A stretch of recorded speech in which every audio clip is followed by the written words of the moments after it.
नमस्ते दोस्तों, आपका स्वागत है आपके YouTube चैनल ज्ञान युग में। तो चलिए दोस्तों, अब वीडियो स्टार्ट करें। आज हम वैश्वीकरण के बारे में पढ़ेंगे। वैश्वीकरण को भूमंडलीकरण या ग्लोबलाइजेशन भी कहते हैं। वैश्वीकरण दो शब्दों से मिलकर बना है, विश्व और एकीकरण। विश्व का अर्थ दुनिया और एकीकरण का मतलब एक होना। मतलब हम कह सकते हैं कि पूरे विश्व का एक साथ होना और स्वतंत्र व्यापार करना वैश्वीकरण कहलाता है। पूरे विश्व में स्वतंत्र रूप से व्यक्ति, श्रम, ज्ञान, तकनीक, वस्तु, विचार, पूंजी का प्रवाह या आदान प्रदान वैश्वीकरण या भूमंडलीकरण कहलाता है। वैश्वीकरण ने विश्व के एक हिस्से के विचारों का दूसरे हिस्से तक पहुंचाया है। फ्रेंड्स, अब आप ये सोचिए कि हमें कैसे पता चलता है कि दूसरे देश के लोग कैसे रहते हैं, उनका रहन सहन, उनके विचार किस प्रकार के हैं। ऑब्वियस सी बात है दोस्तों, हमें इंटरनेट पे सर्च करते तो हमें पता चलता है, या फिर अगर कोई इंसान वहाँ जाके रहा हो तो उसे पता चलता है। जैसे कि कोई भी आपके आस पड़ोस में या मेरे आस पड़ोस में कोई इंसान अगर अमेरिका जाके रह के आता है या जापान जाके रह के आता है तो उसे पता होता है कि उसके क्या विचार है, उनका रहन सहन क्या है, वो उन सब के बारे में जानता है। और हम इंटरनेट से भी इन सारी चीज़ों के बारे में पता लगा लेते हैं। तो ये सब चीज़ें हो किस लिए पा रही दोस्तों? वैश्वीकरण के कारण। वैश्वीकरण से पूंजी का एक से ज़्यादा जगहों पर जाना। दोस्तों, वैश्वीकरण में पूंजी का प्रवाह भी वैश्वीकरण का एक कारण है। पूंजी का प्रवाह व्यापार के द्वारा होता है। जब देश एक दूसरे के साथ व्यापार करते हैं, सामानों का आयात निर्यात करते हैं, तो इस तरह पूंजी एक देश से दूसरे देश में प्रवाह करती है। और वस्तुओं का कई जगहों पर जाना और व्यापार होना या करना।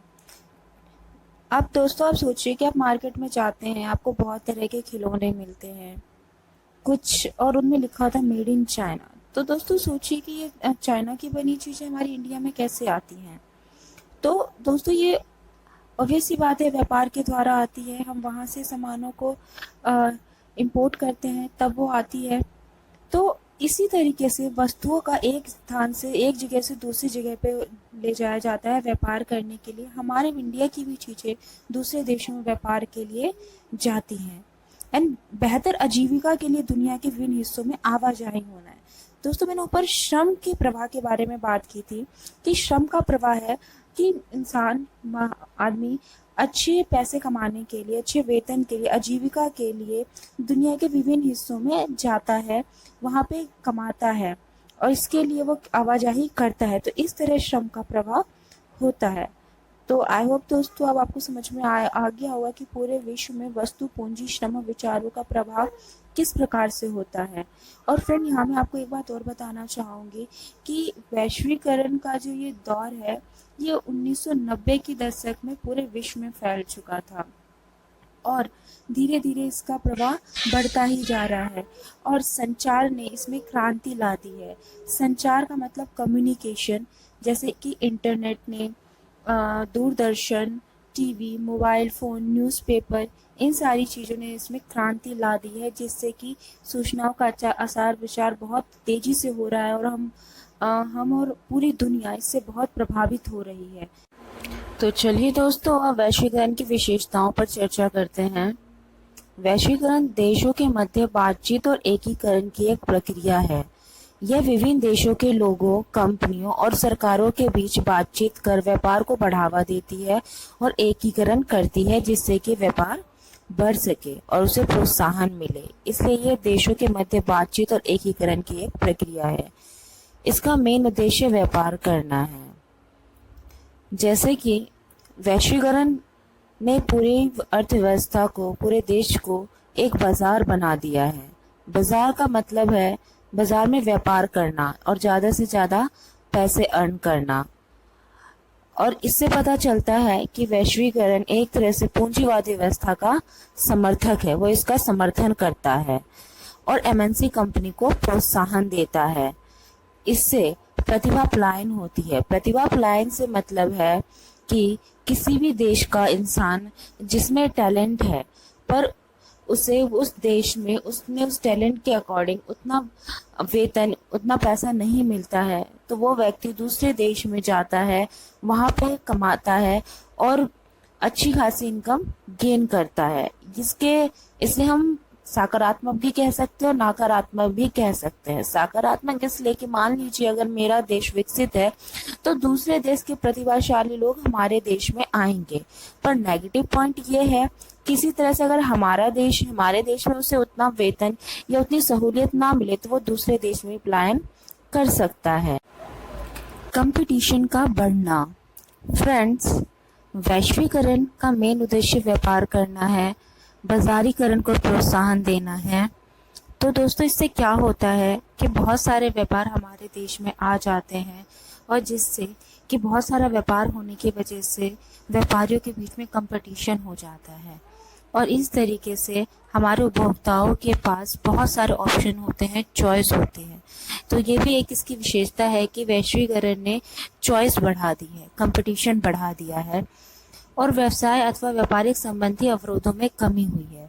फ्रेंड, मैंने स्टार्टिंग में ही वीडियो स्टार्टिंग में कहा था कि वैश्वीकरण का मतलब है कि पूरे विश्व को एक साथ करना और व्यापार करना, और इस व्यापार के लिए जो भी दिक्कतें आती हैं उन दिक्कतों को कम करना, जैसे कि मुक्त बाजार की पद्धति लाई गई जिससे कि कम से कम नियम कानून लागू हो और व्यापार को आसान बनाया जा सके। तो इसी तरह हम कह सकते हैं कि वैश्वीकरण ने व्यवसाय अथवा व्यापारिक संबंधों में अवरोधों में कमी की है, जिससे कि व्यवसाय आसानी से किया जाए। वैश्वीकरण के दो पहलू हैं, एक सकारात्मक और दूसरा नकारात्मक पक्ष। तो पहला नकारात्मक पक्ष है इसका लगातार बढ़ती प्रतिस्पर्धा। दोस्तों, ये तो अच्छी बात है कि व्यापार हो रहा है, प्रतिस्पर्धा हो रही है, पर इसका नकारात्मक पक्ष क्या है? इसका नकारात्मक पक्ष ये है फ्रेंड्स कि बढ़ती स्पर्धा के कारण जो घरेलू उद्योग है उनको नुकसान हो रहा है। जो कारोबारी है, जो ज्यादा पैसे वाले कारोबारी नहीं है, उनको नुकसान होता है। इसलिए ये लगातार बढ़ती स्पर्धा दिक्कत का कारण बनी घरेलू उद्योगों के लिए, जो कि अगर वो स्टैंड नहीं कर पाते हैं मार्केट में तो उनका नुकसान होता है और वो उस बाजार से बाहर निकल जाते हैं, मतलब कि वो व्यापार नहीं कर पाते, उनसे उनका रोजगार छिन जाता है। धनी और निर्धन वर्ग में बढ़ती दूरी। वैश्वीकरण ने क्या किया है दोस्तों कि जिसके पास पैसा है वो अपने लिए नए नए व्यापार कर रहा है, आगे बढ़ता जा रहा है, पर जो अमीर है वो अमीर होता जा रहा है, निर्धन वर्ग जो वो गरीब से और गरीब होता जा रहा है, जिस वजह से अमीर और गरीब के बीच में एक खाई सी बन गई है और दूरी बढ़ती जा रही है। ये इसका एक नकारात्मक पक्ष है। अमेरिकी संस्कृति का बढ़ता वर्चस्व। अमेरिकी संस्कृति का बढ़ता वर्चस्व ये ऐसे हुआ दोस्तों कि जब हम वैश्वीकरण की बात करते हैं तो वैश्वीकरण में जो प्रभाव है वो बहुआयामी प्रभाव होता है, राजनीतिक, आर्थिक और सांस्कृतिक वर्चस्व का, कि अमेरिका में की जो संस्कृति है उसका पूरे विश्व में वर्चस्व है। वर्चस्व कैसे है कि हमें कैसे पता चलता है दोस्तों, आप खुद सोचिए एक बात के कि अमेरिका में क्या हो रहा है, वहाँ का रहन सहन कैसा है, चीन के लोग क्या खाते हैं, क्या पीते हैं, जापान में क्या चीजें हैं जो हमसे आगे है, या जो भी है दोस्तों, ये सारी चीजें में कैसे पता चलती है कि कोई देश कैसा पहनावा पहनता है, कैसा खाता है पीता है। ये सब कुछ वैश्वीकरण के कारण होता है। वैश्वीकरण के कारण कैसे दोस्तों, हम इंटरनेट के थ्रू देखते हैं, टीवी के थ्रू देखते हैं, न्यूज़पेपर में पढ़ते हैं, जिससे हमें इन सब के बारे में सूचना मिलती है। तो इससे दोस्तों क्या है कि अमेरिकी संस्कृति का वर्चस्व बढ़ता जा रहा है, हमें उनके बारे में पता चलता है, उनका रहन सहन हमें अट्रैक्ट करता है और जिसकी वजह से हम उनकी संस्कृति की ओर बढ़ रहे हैं। ऐसा नहीं है दोस्तों कि हमसे अमेरिकी संस्कृति की ओर ही बढ़ रहे हैं, हमें जिसकी संस्कृति अच्छी लगती है हम उस संस्कृति की ओर बढ़ रहे हैं। हो सकता है कि अगर मुझे चाइनीज संस्कृति पसंद आए या ईरान की संस्कृति पसंद आए, किसी भी देश की दोस्तों, तो हमें वो चीज अच्छी लगती है तो हम उसको मानते हैं और उसको अपनाने की कोशिश करते हैं। जैसे कि हमारा जीन्स पहनना भी एक अमेरिकी संस्कृति का ही उदाहरण है, क्योंकि ये जीन्स अमेरिका में पहने जाते थे, नीली कलर की जीन्स, अब वो भारत में पहने जाते हैं, दूसरी जगहों पे भी पहने जाते हैं। तो ये एक एग्जाम्पल है। बाजारवाद या उपभोक्तावाद को बढ़ावा। दोस्तों, बाजारवाद उपभोक्तावाद को बढ़ावा हुआ, इससे उपभोक्ताओं के लिए चॉइस बढ़ी, उन्हें अपनी सहूलियत के हिसाब से, पैसे के हिसाब से अच्छी चीज़ें मिली है। जिसके पास जितना पैसा है वो उसके अकॉर्डिंग अपनी ज़रूरतों को पूरा कर सकता है। लेकिन इसका एक नकारात्मक पहलू ये है कि इसकी वजह से व्यापारिक लोग अपने वस्तु को बेचने के लिए गलत विज्ञापन छापते हैं ताकि लोग ज़्यादा से ज़्यादा उनके सामानों को खरीदें, और जिससे कि उपभोक्ताओं को कोई फ़ायदा नहीं होता।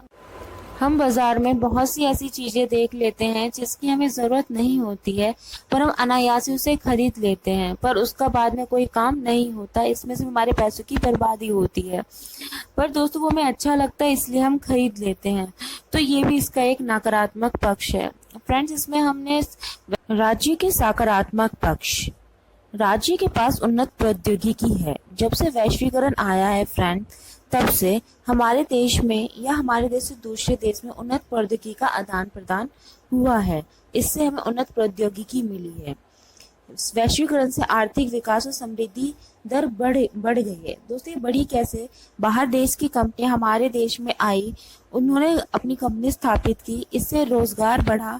तो जितने बेरोजगार लोग थे उनमें से कुछ लोगों को तो रोजगार मिला ही होगा, और उसके साथ साथ हमारी सरकार को उस कंपनी के बदले जो इनकम मिली होगी वो भी इससे भी समृद्धि रेट बढ़ी है। और वैश्वीकरण के कारण व्यापार में भी तेजी आई है, जिससे आर्थिक विकास हुआ और समृद्धि बढ़ी है। उपभोक्ता के अनुसार बहुत चॉइस। यहाँ इससे मतलब है कि कंपटीशन बढ़ा, पूरे देश को एक बाजार बना दिया गया, कंपटीशन बढ़ा। तो इसके अकॉर्डिंग एक व्यापारी क्या चाहता है कि वो जो सामान बनाए उसकी खरीदारी हो, लोग उसे ज़्यादा से ज़्यादा खरीदे। तो इसीलिए कंपटीशन बढ़ने से सभी व्यापारी उपभोक्ता के अनुसार अपनी चीज़ों का उत्पादन करते हैं, और इससे उपभोक्ताओं के पास बहुत सारे चॉइस होते हैं।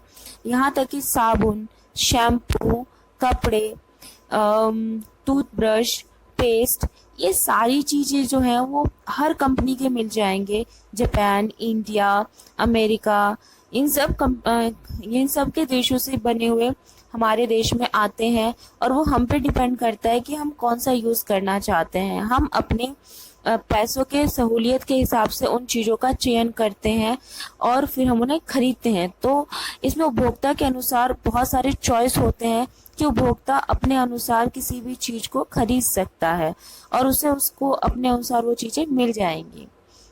इससे रोजगार में वृद्धि और अवसर मिलते हैं। दोस्तों, ऊपर भी मैंने ये वाली बात बताई थी कि वैश्वीकरण से एमएनसी कंपनियां जो है वो हमारे देश आती है।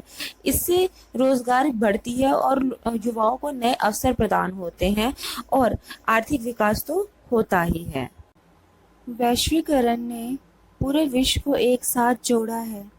इसका मतलब है कि पूरा विश्व एक साथ है, और अगर कोई भी घटना घटित होती है, चाहे वो अच्छी हो या बुरी हो, उसका प्रभाव सभी देशों पर पड़ेगा। जैसे कि कोरोना वायरस, जो कि चीन से शुरू हुआ और वो लगभग पूरे विश्व में फैल चुका है, और क्योंकि ये लोगों के आवाजाही की वजह से हुआ है। दोस्तों, आई नो आप समझ गए होंगे मैं क्या कहना चाहती हूँ। वैश्वीकरण ने संचार के तकनीकों को बढ़ावा दिया है, इससे जिसकी वजह से कहाँ क्या हो रहा है इसके बारे में हमें इंफॉर्मेशन मिल रही है कि डोनाल्ड ट्रंप जी कोरोना वायरस को लेकर क्या अपडेट देते हैं, इन सब के बारे में पता चलता है। पूंजी और वस्तुओं की आवाजाही के बारे में भी पता चल रहा है कि हमारे इंडिया से कौन कौन सी चीज़ें बाहर जा रही है, इंडिया किन की हेल्प कर रही है, क्या चीज़ें दे रही है, और हम दूसरे देशों से क्या चीज़ें ले रहे हैं, मतलब एक्सपोर्ट और इम्पोर्ट कर रहे हैं। वस्तुओं की आवाजाही हो रही है और साथ में पूंजी की भी आवाजाही हो रही है, और ये सारी चीज़ें उन्नत प्रौद्योगिकी की वजह से हुआ है, मतलब टेक्नोलॉजी की वजह से हो पाया है। तो दोस्तों, आप समझ गए होंगे कि वैश्वीकरण ने पूरे विश्व को एक साथ जोड़ दिया है। अगर कोई भी एक घटना कहीं भी घटित होती है तो उसका प्रभाव सभी देशों पर देखा जा सकता है। थैंक यू दोस्तों एंड बाय बाय। अगर आपको मेरी ये वीडियो पसंद आए तो प्लीज़ इसे लाइक एंड सब्सक्राइब कर दीजिए।